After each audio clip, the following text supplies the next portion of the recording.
The year is 1979, a turning point in the Muslim world. In Iran, a revolution is kicking off. A historical peace treaty between Egypt and Israel is being signed, and in Saudi Arabia, something just as momentous is happening. A group claiming to be led by a prophesied Islamic figure, the Mahdi, has invaded and captured the Grand Mosque, holding thousands hostage in the midst of gunfire and bombardment.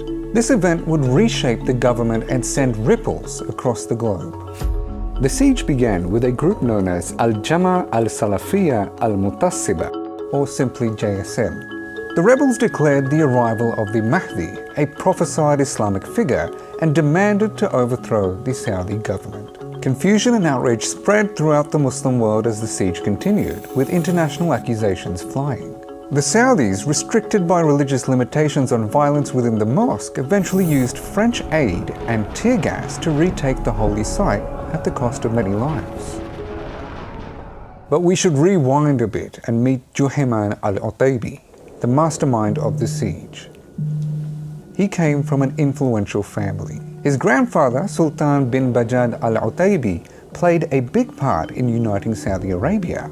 But he clashed with the Saudi ruling family over the country becoming more westernized. His views deeply influenced Juhayman. So how did Juhayman al-Utaybi cross paths with the man he believed to be the Mahdi? While studying at the University of Medina, Juhayman was passionately advocating for a return to a more traditional form of Islam among the youth. It was during this period that he encountered Muhammad Abdullah al-Qahtani, also a student. What stood out to Juhayman wasn't just al-Qahtani's devoutness, it was how remarkably he resembled the Mahdi as described in Islamic hadith. This belief sparked concern among Saudi authorities, leading to significant arrests in 1978 of many of al-Qahtani's supporters. So who is the Mahdi? The Mahdi is a key figure in Islamic beliefs, central to the end of the world prophecy. Signs preceding his arrival include societal upheavals, moral decay, and decline in reverence towards God. Juhayman decided to marry the sister of al-Qahtani, bounding himself to the apparent Mahdi by family. He didn't work alone. He gathered followers and funds, tapping into the tensions of a Saudi Arabia caught between modernizing and holding on to Islamic traditions. It was a nation at a crossroad, and Juhayman tapped into this tension. Now, add to this mix the revolution in Iran, which created momentum for a return to more conservative Islamic values.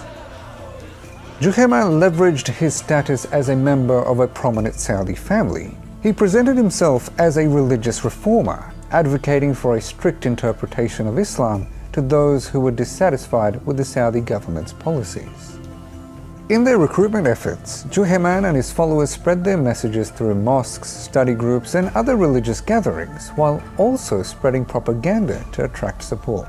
Through his actions, Juhayman built an estimated following of hundreds of people and acquired resources necessary for his attack on Mecca in 1979.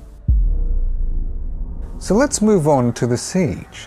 The group infiltrated the Grand Mosque on the morning of the 20th of November, attending the morning prayer with weapons concealed under their clothes. Even more weapons and ammunition were hidden throughout the mosque, which were smuggled in days prior. The JSM members chained up the gates to the mosque, trapping thousands of people within it, with many people unable to speak Arabic, leaving them in a state of complete confusion. And over the speakers, the JSM announced the arrival of the Mahdi. They then took up defensive positions on the walls around the mosque, sniping security officers that were attempting to regain control. JSM cut communication lines, and so nobody from the outside knew what was really going on within the Grand Mosque. Rumors began to spread all over the Muslim world, with blame being shifted from country to country. The United States was quick to blame Iran, with the Iranian Revolution having only happened recently, while Iran shifted the blame back onto the United States, as well as Zionists. Protests and riots spread all over the Muslim world, for the holy city and the holiest site to all Muslims had been attacked. Considering that violence within the walls of the Grand Mosque was strictly forbidden, the Saudi army could not engage in battle with JSM. As soldiers continued to lose their lives in small-scale assaults, the clerics gave the fatwa, which is a ruling on a point of Islamic law, allowing the army to go in